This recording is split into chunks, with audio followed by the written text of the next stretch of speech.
இதுல கொள்கை தலைவர் சும்மா பேருக்கு 5 பேரை வந்து போட்டோ மட்டும் எடுத்து போட்டு பாத்துக்க எனக்கு நானும் கொள்கை தலைவர் வச்சிருக்கேன் நானும் கொள்கை தலைவர் வச்சிருக்கேன்னு பில்டப் போடுற கேஸ் தானே நீ.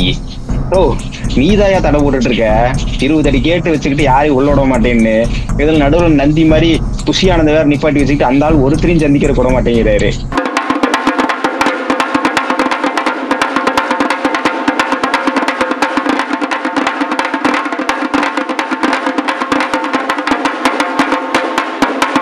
தீப்பரவட்டும் நேயர்கள் அனைவருக்கும் அன்பு வணக்கம். இன்று நம்மோடு பேசுவதற்காக தோழர் பிரசாந்த் அவர்கள் இணைந்திருக்கிறார்.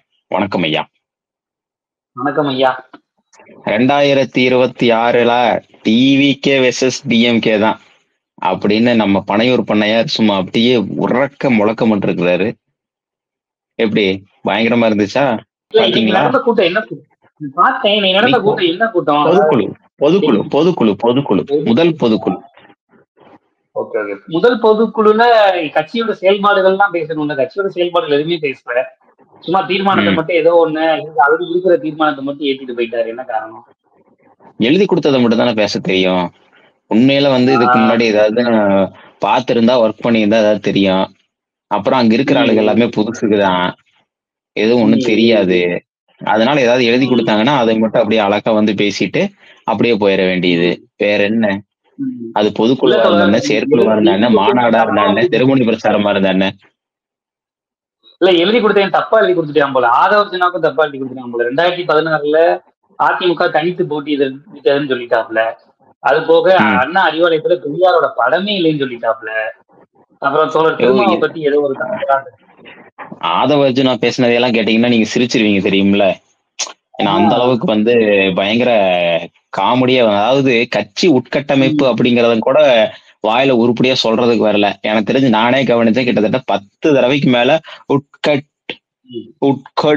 அப்படி எல்லாம் போகுது. சரி அது கூட விடுங்க, பரவாயில்ல, அவர் சொல்ல வரல. எல்லாருக்கும் தவறு நடக்கிறதா, தப்பு கிடையாது. இதுல டைலாக் வேற விடுறது. இளைஞர்கள் இருக்கிறாங்க இந்த கட்சியில நிறைய பேர். திமுகவே ஒரு காலத்துல இளைஞர்கள் கட்சியா தான் இருந்தது. அண்ணா கட்சி தொடங்கும் போது இங்க எல்லாரும் இளைஞர்கள் தான். உங்க அப்பா கலைஞரே வந்து 42 வயசுல முதலமைச்சரானவர் தெரியும்ல அப்படின்லாம் டைலாக் விட்டுருக்கிறாரு. எனக்கு ரொம்ப சிரிப்பா இருந்துச்சு. டேய், இளைஞர்கள் ஆரம்பிச்ச கட்சி தான், இல்லைன்னு மறுக்கல. கலைஞர் 42 வயசுல முதலமைச்சர் ஆனாரு, உண்மைதான், இல்லைன்னு மறுக்கல. அது ரொம்ப முக்கியமான விஷயம் ஒண்ணு இருந்துச்சு. அந்த கட்சி இவ்வளவு நாளா நிலைச்சு நின்னுச்சுல, 75 வருஷமா நிலைச்சு நிக்குது இல்ல. அது காரணம் என்ன தெரியுமா? அண்ணாங்கிறவர் உண்மையான கொள்கை தலைவரா இருந்தாரு. கரெக்டா? அண்ணாவுக்கு கீழே இருக்கக்கூடிய தம்பிகள் எல்லாம் போர்ப்படை தளபதிகள். அவர்கள்லாம் யாரு? கலைஞர், பேராசிரியர் மதியழகன், நெடுஞ்செழியன், என்விஎன், இப்படிப்பட்ட ஆளுங்க இருந்தாங்க. கரெக்டா? சோ அங்க இருக்கக்கூடிய எல்லாருமே ஒரு கொள்கை ரீதியான மிக ஸ்ட்ரென்த்தான ஆளுகளாக இருந்தாங்க. முதல்ல நமக்கு கொள்கைனால என்னன்னு தெரியாது. இதுல கொள்கை தலைவர் சும்மா பேருக்கு 5 பேரை வந்து போட்டோ மட்டும் எடுத்து போட்டு பாத்துக்க எனக்கு நானும் கொள்கை தலைவர் வச்சிருக்கேன் நானும் கொள்கை தலைவர் வச்சிருக்கேன்னு பில்டப் போடுற கேஸ் தானே நீ. உனக்கு ஏதாவது கொள்கையை பத்தி ஏதாவது தெரியுமா? இந்தியாவில எந்த கட்சியுமே வந்து கொள்கை தலைவரா பெண்களை ஏற்றுக்கொண்டது இல்லையா? இவங்க கட்சி மட்டும்தான் பெண்கள் ஏற்றுக்கிட்டதாகவும் ஓயாம அடிச்சு எழுதி சொல்லிட்டே இருக்காங்க. இப்ப தோழர் இதெல்லாம் விட்டுருவோம். இந்த எப்படி சொல்றது, இந்த கொள்கை கோட்பாடு, ஏன்னா இதை பத்தி எல்லாம் நம்ம திமுக கட்சி கிட்ட அவங்களால ஒரு டிபீட்டே பண்ண முடியாது, போட்டியே வைக்க முடியாது. நான் கேட்கிற ஒரே ஒரு எளிசான ஒரே கேள்வி, ரொம்ப எளிமையான ஒரே கேள்வி. 2026 இவங்க முதல்வர் அப்படின்றாருல, அந்த முதல்வர் அப்படின்றதுக்கு என்ன தகுதி முதல்ல விஜய்க்கு இருக்குதுன்னு எனக்கு தெரியும். நான் தெரிஞ்சுக்க ஆசைப்படுறேன், மக்களும் தெரிஞ்சுக்கணும். அதனால என்ன தகுதி எல்லாம் விஜய்க்கு இருக்கு? முதல்வருக்கு முதல் தகுதி நான் சொல்லட்டுமா? முதல் தகுதி மக்களை சந்திக்கணும். இன்னைக்கு அதை வேற சொல்லியிருக்காப்புல. எனக்கு அது வேற பார்த்துட்டு எனக்கு சரியான சிரிப்பு. இந்த ஜனநாயக நாட்டிலே என்னுடைய கட்சி தோழர்களை சந்திப்பதற்காகவோ நான் என் மக்களை சந்திப்பதற்காகவோ எனக்கு தடை போடுறீங்க. யாரு? கவர்மெண்ட் தடை போடுது. ஓ நீதாயா தடை போட்டுட்டு இருக்க 20 அடி கேட்டு வச்சுக்கிட்டு யாரையும் உள்ள விட மாட்டேன்னு. இதுல நடுவில் நந்தி மாதிரி குஷியானந்த வேற நிப்பாட்டி வச்சுக்கிட்டு அந்த ஆள் ஒருத்தரையும் சந்திக்கிற கூட மாட்டேங்கிறாரு. இதுல கேட்டா வந்து யாரையும் சந்திக்கிறதுக்கு வந்து இவங்க வந்து தடை போடுறாங்களாம். எங்கேயாச்சும் யாராச்சும் கேட்டாங்கன்னா தெரிஞ்சிருவாங்க. இல்ல நான் என்ன கேட்க வரேன்னா, இப்ப அண்ணா வந்து இதே மாதிரி இளைஞரா இருக்கிறப்ப கட்சி ஆரம்பிச்சிட்டாரு. ஆனா இதுக்குமே தேர்தலை சந்திக்கல. தொண்டர்கள்ட்டையும் மக்கள்கிட்டையும் நேரத்தை கேள்வி கேட்டு நம்ம தேர்தல் அரசியலுக்குள்ள போலாமான்னு முடிவெடுத்தாங்க. அதுக்கப்புறம் முதல்ல வந்து ஒரு இடைத்தேர்தல் சந்திச்சாங்க, அதுக்கப்புறம் ஒரு மக்களவை தேர்தல் சந்திச்சாங்க, அதுக்கப்புறம் தான் சட்டமன்ற தேர்தல் சந்திச்சாங்க. கிட்டத்தட்ட அதுக்கு அவங்க எடுத்துட்ட டைம். அதைத்தான் சொல்றேன். இப்ப அதைத்தான் சொல்ல வரேன். நான் முதல்ல அதைதான் சொன்னேன். அண்ணா வந்து எப்பேற்பட்ட கொள்கை தலைவர், அவர் யாருகிட்ட அரசியல் பாடம் பயின்றுன்னு வந்தாரு, அவருக்கு கீழே இருக்கக்கூடிய தலைமை தளபதிகள்லாம் யாரா இருந்தாங்க, அடிப்படை தொண்டர்கள் முதல்ல யாரா இருந்தாங்க, தன்னுடைய கொள்கையில அடிப்படை தொண்டன் வரைக்கும் அண்ணா எப்படி வந்து எல்லாருக்கும் பரவலா கொண்டு போய் சேர்த்தினாரு. இதை விட ரொம்ப முக்கியமான விஷயம் சொல்றேன். ஒரு தலைப்பு கொடுத்தாங்க அண்ணாக்கு ஒரு கல்லூரியில, தலைப்பில்லைன்னு ஒரு தலைப்பு. அதுல 1.5 மணி நேரம் பேசக்கூடிய கெப்பாசிட்டி மிக்க ஒரு மிகப்பெரிய ஆற்றல் மிக்க ஒரு ஆளுமையாக அண்ணா இருந்தார்.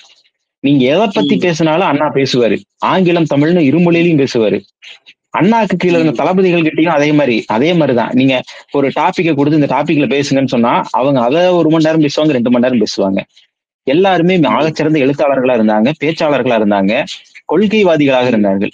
உங்களுக்கு முதல்ல என்ன இருக்குதுன்னு நீங்க வந்து இதெல்லாம் பேசுறதுக்கு முதல்ல நீங்க மேடையில ஏறி பேசுறீங்க. என்ன வசனம் பேசுற மாதிரி இல்ல அவங்க முன்வைக்கிறதே என்ன அப்படின்னா, அதாவது திமுக வந்து மன்னராட்சி அப்படின்றாங்க. ஒரு மன்னராட்சிக்கு மீனிங்கே தெரியலையே அவங்களுக்கு. மன்னராட்சினா என்ன, மக்களாட்சினா என்ன, மக்கள் என்ன மாதிரியான செயல்பாடுகள்ல ஈடுபடுறாங்க, மன்னராட்சியா என்ன மாதிரியான செயல்பாடுகள்ல ஈடுபடுறாங்கன்ற அந்த ஒரு புரிதல் கூட இல்லாம இருக்காங்களே. மன்னராட்சின்னு சொல்றாங்கல்ல, மன்னராட்சின்னு எதன் அடிப்படையில சொல்றாங்க? மன்னராட்சிக்கும் மக்களாட்சிக்குமே இங்க வித்தியாசம் தெரியலையே.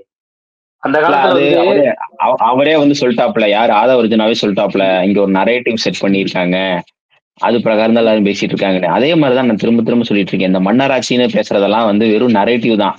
சரியா? திரு விஜய் அவர்களுக்கு நல்லாவே தெரியும். இப்போ இந்த மன்னராட்சி அப்படிங்கிறது வந்து வாரிசு அரசியல் அப்படிங்கிறதையும் எல்லா விதத்திலயும் நம்ம பொருத்தி பார்க்க முடியும். கரெக்டுங்களா? சினிமா துறையில இருந்து வந்தவர் திரு விஜய் அவர்கள். திரு விஜய் அவர்கள் எப்படி சினிமா துறைக்குள்ள வந்தாரு அப்படின்னா, அவங்க அப்பா எஸ்ஏசி இருக்காரு இல்லையா, அவர் வந்து ஆரம்ப காலகட்டத்தில் மிக மிக ரொம்ப ஹெல்ப் பண்ணியிருக்காரு திரு விஜய் அவர்களுக்கு. கரெக்டா? அதற்கு பிறகு வந்து விஜய் வந்து தான் ஒரு நல்ல நடிகர் தான் அப்படிங்கிறதுக்கு தன்னுடைய உழைப்பின் மூலமாக நிரூபித்திருக்காரு. அதுல இல்ல நம்ம குறை சொல்றதே கிடையாது. யாரா இருந்தாலுமே, எப்பேற்பட்ட வாரிசா இருந்தாலுமே, ஒரு விஷயத்துல வந்து அவங்க செயல்படுறாங்க அப்படின்னு சொல்லி சொன்னா அவங்களுடைய செயல்பாடுகளின் அடிப்படையில தான் பின்னால அவங்களுக்கு இருக்கக்கூடிய ஃபியூச்சர். கரெக்டா? கலைஞருடைய மகன் என்பதனால் மட்டும் இன்னைக்கு இருக்கக்கூடிய முதலமைச்சர் வந்து இன்னைக்கு முதலமைச்சர் ஆயிரல. கரெக்டா? இன்னைக்கு இருக்கக்கூடிய முதலமைச்சர் திரு ஸ்டாலின் அவர்களுடைய மகன் என்பதால் மட்டும் இன்னைக்கு இருக்கக்கூடிய துணை முதலமைச்சர் ஆயிரல. கரெக்டா? அவர்கள் எல்லோருக்கும் வந்து ஒரு இயல்பாகவே வந்து ஒரு கரிஷ்மா வந்து மக்களிடம் வந்து இயல்பாகவே உருவானது. முதல் விஷயம், அந்த இயல்பா ஒரு கரிஷ்மா உருவாகிறதுக்கு அவங்க நேரடியா மக்களை போய் முதல்ல சந்திச்சாங்க. முதல்ல மக்கள் கிட்ட நின்னாங்க. என்ன பிரச்சனை, எல்லா பிரச்சனைக்கும் போய் மக்களுக்காக குரல் கொடுத்தாங்க, தெருவில் இறங்கி போராடினாங்க. நம்முடைய இன்னைக்கு இருக்கக்கூடிய முதலமைச்சர் வந்து மிசா சிறையில வந்து 1 வருஷம் சிறையில் இருந்தாரு. அதற்கு பிறகு எத்தனை முறை மக்களை சந்தித்திருக்கிறார்.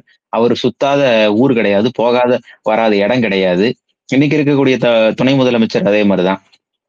அவர் எலெக்ஷன் கேம்பெயின்ல வந்து மக்களை போய் சந்திச்சது, மக்கள் அவருக்கு வந்து அவ்வளவு ஆனந்தமாக வந்து அவருக்கு வந்து பல ஆதரவுகளை தந்தது, அவரை பெருவாரியான வாக்கு வித்தியாசத்துல வெற்றி பெற வச்சது. இப்ப இதெல்லாம் வந்து நடக்குது இல்ல, இதையெல்லாம் வந்து திரு விஜய் அவர்கள் வந்து எந்த விதத்துல வந்து ஏத்துக்கிறாருன்னு எனக்கு புரியல. எப்படி சொல்றாரு, எந்த ஐடியாலஜிக்கல் ஓரியன்டா அவர் வந்து அதைய பேசுறாரு அப்படிங்கிறது எனக்கு தெரியல. என்னுடைய அறிவு கொஞ்சம் கம்மி தான் அவர் கூட கம்பேர் பண்ணும்போது. இல்ல தோழர், அது அறிவு சார்ந்த பிரச்சனையும் இல்ல. ரொம்ப எளிமையா நான் சொல்றேன் பாருங்களேன். அவங்க பேசின எல்லா கொள்கை கோட்பாடு ஆல்ரெடி வந்து இங்க வந்து அவங்க அடித்தளம் போட்டு அது வந்து ஒரு நல்ல செயல்பாடா போய்கிட்டு தான் இருக்கு. இப்ப அவங்க சொல்ற பெண்கள் பாதுகாப்பா இருக்கட்டும், சமூக நீதியா இருக்கட்டும், சமத்துவமா இருக்கட்டும், சனாதன ஒழிப்பா இருக்கட்டும், எல்லாமே ஆல்ரெடி திமுக அந்த ஸ்டாண்டை எடுத்து அதை நல்ல செம்மையா செஞ்சுட்டே இருக்காங்க. இவ்வளவு இன்னைக்கு நாளைக்கு போராட்டம் நடக்குது தமிழ்நாடு முழுக்க. இப்ப இன்னைக்கு நம்ம பேசணும், அது நாளைக்கு வெளியில வந்துச்சுன்னா நாளைக்கு அந்த போராட்டம் என்ன மாதிரியான போராட்டம்னா, ஒன்றிய அரசு வந்து 100 நாள் வேலை திட்டத்துக்கான ஊரக பகுதிகளில் இருக்கிற மக்களுக்கு வந்து நிதி ஒதுக்கீடு வந்து கொடுக்கவே இல்லை. கேட்டா வந்து எங்க நிதி இல்லைன்ற அளவுக்கு நம்மளை வந்து கையை விரிக்கிறாங்க. இது ஒரு பெரிய வஞ்சகமான இந்த மாதிரியே 5 மாசம் இது இந்த மாதிரியான சூழல்ல ஒவ்வொரு டைமும் ஒன்றிய அரசு வந்து நம்மளை வந்து வஞ்சிக்குது. அப்படிப்பட்ட சூழல்கள்ல மக்கள் போராட்டமாகவும் கட்சி சார்பாகவும் ஆட்சி சார்பாகவும் போராட்டம் தொடர்ந்து வலுக்குது. இன்னைக்கு வந்து பாத்தீங்க அப்படின்னா மானிய கோரிக்கைக்கு வந்து துணை முதல்வர் வந்து பேசும்போது பாத்தீங்க அப்படின்னா ஒரே ஒரு சூப்பரா சொன்னாரு. அதாவது ஒரே ஒரு ரூன்ற வார்த்தையை போட்டு மொத்தத்தை முடிச்சிட்டாரு முதலமைச்சர் அப்படின்னு சொல்லி சொன்னாரு. இந்த மாதிரியான செயல்பாடுகள் மொத்தமா திரும்பி பார்க்குது. இப்ப நம்மளை பார்த்துட்டு அடுத்து வந்து தெலுங்கானா வந்து இதே மானிய கோரிக்கை, இதே வந்து தொகுதி மறுபரிசீலனை வந்து அவங்க சட்டமன்றத்துல வந்து ஒரு தீர்மானமாவே நிறைவேற்றிருக்காங்க.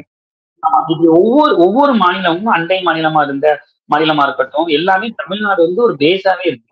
அது போக இன்னைக்கு தொழில் வளத்திலையும் உற்பத்தியிலையும் சரி, எல்லாத்துலயுமே மேன்மையா இருக்கு. அப்படி இருக்கிற சூழல்ல இவங்க என்ன முகாந்திரத்தை கொண்டு வந்து மக்கள்கிட்ட வந்து சேர்த்து இவங்க வந்து அதை ஓட்டா கன்வெர்ட் பண்ணி இவங்க ஒரு முதல்வர் வேட்பாளர் அளவுக்கு போயிருவாங்கன்னு எனக்கு புரிஞ்சுக்க முடியல. கிட்டத்தட்ட பெருமளவு ஒரு 5% அதேதான் நானும் சொல்ல வந்தேன். இன்னைக்கு பொதுக்குழு கூட்டினாங்கல்ல, நாளைக்கு திமுக வந்து நீங்க சொன்ன மாதிரி போராட்டம் பண்ணுது. தேசிய ஊரக வேலை வாய்ப்புக்கு வந்து 5 மாசமா பணம் கொடுக்கல அப்படின்னு. அதற்கு முன்னாடி அதே மாதிரிதான் வந்து பாத்தீங்கன்னா நமக்கு சமரசிக்ஷா அபியான்ல கொடுக்க வேண்டிய நியாயமா கொடுக்க வேண்டிய நிதியை வந்து 2152 கோடி பணத்தை வந்து கொடுக்கல. இவர்கள் ஒரு நியாயமான ஒரு இயக்கமாக இருந்தா பொதுக்குழுவில் இதை பத்தி ஒரு வார்த்தையாவது பேசியிருக்குமா இல்லையா? இல்ல, அவங்க மும்மொழி கொள்கையை ஆதரிக்கிறோம் ஒரே தான் முடிச்சுட்டாங்க. வெறும் மும்மொழி கொள்கையை நாங்க ஆதரிக்கிறோம், இங்க வந்து மும்மொழி கொள்கை தேவைப்படுது, இங்க வந்து தொகுதி மறுபரிசீலனை இருக்கக்கூடாது. அதான் என்ன சொல்றேன்னா, நீங்க சொல்ற ஸ்டேட்மெண்ட்டுக்கு இங்க ஆல்ரெடி ஒருத்தவங்க வந்து ஆலமர அளவுக்கு பேஸ் போட்டு இங்க ரன் பண்ணிட்டு இருக்காங்க. என்ன சொல்றேன்னா, நீங்க ஏதோ ஒரு முகாந்திரத்தை கொண்டு வரீங்க அப்படின்னா அந்த முகாந்திரம் வந்து மக்களுக்கு வந்து புரியணும்ல, மக்களுக்கு வந்து இது தேவையா மக்களுக்கு ஆல்ரெடி தெரியும்ல. இப்ப நான் என்ன, உங்களுக்கு நீச்சல் தெரியும், நீங்க நீச்சல் அடிச்சு ஒரு தூரம் போய் ஒரு டெஸ்டினேஷனை முடிச்சிடுறீங்க. அவ்வளவு தூரத்துல போய் டெஸ்டினேஷன் முடிச்ச ஒரு டேட்டை வந்து திருப்பி வந்து நீ சாதாரண ஒரு குளத்துல வந்து நீச்சல் அடிக்கணும்னா எப்படி இருக்கு? அந்த கதை தானே இருக்கு. அதாவது ஒரு மக்கள் தலைவராகவும் மக்கள் ஏத்துக்கிற ஒரு பக்குவமும் முதல்ல விஜய்க்கு இருக்கா? விஜயகாந்த் கூட இருந்துச்சுங்க. விஜயகாந்த் கூட அரசியலுக்கு வர்றதுக்கு முன்னாடி மக்கள் பணியா சமூக பணியா நிறைய செஞ்சாரு. அவங்க வீட்டு பகுதியில அன்னதானம்ன்றதை பெருசா கையில் எடுத்தாரு. அப்பேற்பட்ட சூழலை எடுத்துட்டு தான் அவரால் வந்து ஒரு தேர்தலை சந்திக்க முடிஞ்சு. சந்திக்கும் போது பாத்தீங்கன்னா 234 தொழில் கணிச்சு நின்றாரு. முதல்ல விருதாச்சலத்துல அவரால் ஜெயிக்க முடிஞ்சு. நான் என்ன சொல்ல வரேன் அப்படின்னா, விஜய் அப்படின்ற ஒரு தனி நபர்னால இந்த தமிழ்நாட்டுல ஏதாவது ஒரு மாற்றம் நிகழ்ந்திருக்கு, இந்த தமிழ்நாட்டுல ஏதாவது ஒரு பயன் அடைஞ்சிருக்கு அப்படின்றதுனால தானே அரசியல்னாலே மக்களோட இன்டராக்ட் பண்றதுதானே. நீங்க சொன்ன முதல் சொல்லி பாருங்க, பனையூர் பண்ணையாருன்றது, இது ஆக சிறந்த வார்த்தை விஜய்க்கு. இப்ப நான் கேட்கிற கேள்வி நீங்க சொன்னதுல இருந்தே நான் வர்றேன். இவரால் ஏதாவது மாற்றம் நடந்திருக்கான்னு சொல்லி கேட்டீங்கன்னா, நீங்க சொன்ன மாதிரி விஜயகாந்த் ஒரு எக்ஸாம்பிள் எடுத்துட்டா கூட அவர் சார்ந்த திரைத்துறையில சில வேலைகளை பண்ணியிருக்காரு, மறுக்க முடியாது. அந்த உணவு சார்ந்த விஷயங்கள்ல வந்து எல்லாத்துக்குமே வந்து ஒரே மாதிரியான உணவு வந்து போடுறது அப்படிங்கிற விஷயத்தையெல்லாம் வந்து விஜயகாந்த் கொண்டு வந்ததா சொல்லுவாங்க. அந்த அளவுக்காவது வந்து குறைந்தபட்ச மாற்றத்தை வந்து திரு விஜயகாந்த் அவர்கள் செய்திருக்கிறார். அது பெரிய அளவுல இன்னைக்கு அந்த துறை முழுக்க அது வந்து பரவலா இருக்கு. சரியா? அதை தாண்டி விஜயகாந்தை விட ஒரு பெரிய சூப்பர் ஹீரோவாக இருக்கக்கூடிய விஜய் என்ன பண்ணியிருக்காரு? குறைந்தபட்சம் ஒரு துறைக்காக என்ன பண்ணியிருக்காரு? அதுதான் மிகப்பெரிய கேள்வி. அதாவது ரொம்ப நான் சமீபத்துல ஒரு பொதுமக்கள் பேசுற ஒரு பேட்டியை நான் கேட்டேன்.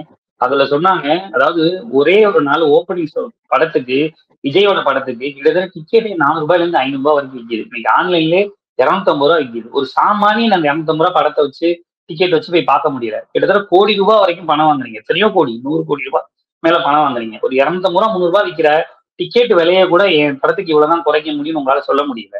அந்த திராணியும் தெம்பு உங்களுக்கு இல்ல. இதுலயே இவ்வளவு ஊழல் பண்ணிட்டு, இதுலயே இவ்வளவு வந்து ஒரு சம்பாதிக்கிற எண்ணத்துல இருக்கிற நீங்க மக்களுக்கு வந்து எப்படி சேவை செய்வீங்க?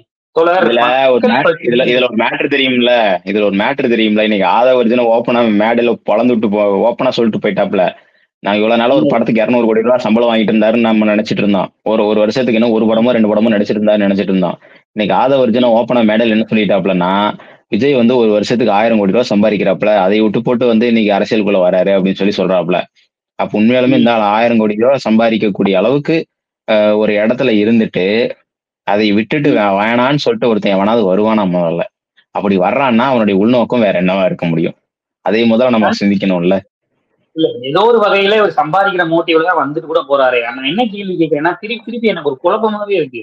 தமிழ்நாட்டு அரசியல்ல ஏதாச்சும் ஒரு வெற்றிடம் இருக்கா? இல்ல தமிழ்நாட்டு அரசியல் சூழல் இன்னைக்கு வந்து, அதாவது அங்க போறான் அந்த ஆள் என்னன்னா போய் டெல்லியில போய் அமித்ஷா காலில் விழுந்து இது பண்றான். அதை வந்து இவர்கிட்ட கேட்டா, அண்ணாமலைகிட்ட கேட்டா, அண்ணாமலை வந்து அது முகாந்திரமான பதில் சொல்ல மாட்டாரு. இங்கிட்டு இவங்க என்னன்னா, இவங்க பொதுக்குழு, வருங்கால முதல்வரே, எங்கள் தலைவனே, அதாவது ஒரு தொண்டன் அப்படின்றது ஒரு தலைவன், நல்ல ஆளுமை மிக்க தலைவனா இருக்கணும். அந்த ஆள் பேசுறதே நீங்க பாருங்களேன், தமிழ்நாட்டுல நடக்கிற போராட்டங்களை எடுத்து பேப்பர் எடுத்து வாசிக்கிறாங்க. பரந்தூர் போராட்டம், டங்ஷன் போராட்டம், அந்த போராட்டம், இந்த போராட்டம் எல்லாமே, அதாவது மக்கள் ஏதாச்சும் ஒரு வகையில கிளர்ச்சியா போராட்டம் தான் செய்வாங்க.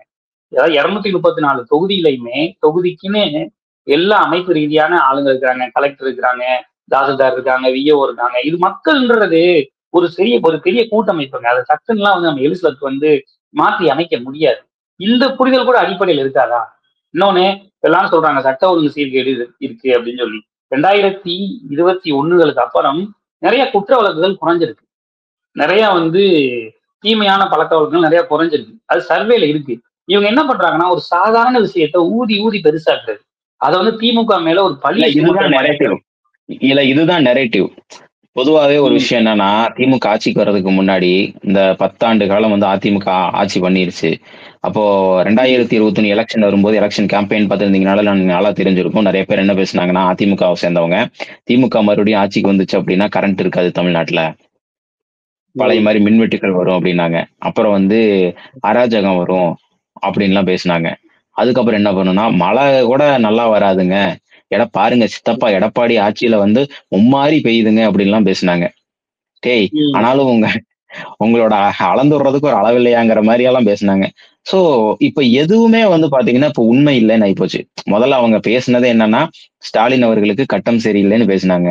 அதுவே வந்து இன்னைக்கு தவிடுபொடியாகி இன்னைக்கு ஒட்டுமொத்த இந்தியாவினுடைய அரசியலே தீர்மானிக்கக்கூடிய அளவுல வந்து திரு முத்துவேல் கருணாநிதி ஸ்டாலின் அப்படிங்கிற இன்னைக்கு தமிழ்நாட்டினுடைய முதலமைச்சர் இருக்கிறத பார்த்து இன்னைக்கு அவங்களாலேயே வந்து அதை தாங்கிக்க முடியல. அதனாலதான் ஹெச் ராஜாவோட வாயிலே என்ன வந்துச்சுன்னா, ஸ்டாலின் இஸ் மோர் டேஞ்சரஸ் தென் கருணாநிதிங்கிற வார்த்தையெல்லாம் வந்துச்சு. இதை நம்ம தொடர்ச்சியா பாக்குறோம். அப்படி இருக்கிற சூழ்நிலையில இதுவும் ஒரு விதமான நரேட்டிவ் திரும்ப திரும்ப திரும்ப திரும்ப திமுக மேல இந்த மாதிரியான ஒரு நரேட்டிவ் செட் பண்றது. ஏன் அப்படின்னா, காலங்காலமா இங்க ஒரு விஷயம் நடக்குது. திமுக ஆட்சிக்கு வந்தா ஒரு விஷயம் நடக்குது. என்ன அப்படின்னா, கொள்கை ரீதியான ஏதாவது ஒரு மாற்றங்கள் தமிழ்நாட்டுல தொடர்ச்சியா திமுக ஆட்சி காலத்துல மட்டும்தான் வரும். அதிமுக ஆட்சி காலத்துல என்ன மாதிரியான விஷயங்கள் நடக்கும்னா, அட்மினிஸ்ட்ரேஷன் ஓரியன்டான ரிஃபார்ம்ஸ் நடக்கலாமே ஒழிய, ஆனா ஐடியாலஜிக்கல் ஓரியன்டான ரிஃபார்ம்ஸோ அட்மினிஸ்ட்ரேட்டட் ஓரியன்டான ரிஃபார்ம்ஸும் சைமல்டேனியஸா நடக்கிற ஒரே இடம் எது அப்படின்னு கேட்டீங்கன்னா திமுக ஆட்சியில தான் நடக்கும். அப்போ இந்த ஐடியாலஜிக்கல் ரெஃபார்ம், இந்த ஐடியாலஜிக்கல் விஷயத்தினாலதான் வந்து பாத்தீங்கன்னா இவங்க தமிழ்நாட்டை இந்த அளவுக்கு வந்து ஒரு பெரிய ஒரு மாற்றத்தை வந்து உருவாக்கி இருக்காங்க. அப்ப அந்த மாற்றத்தை வந்து தடுத்து நிறுத்தணும்.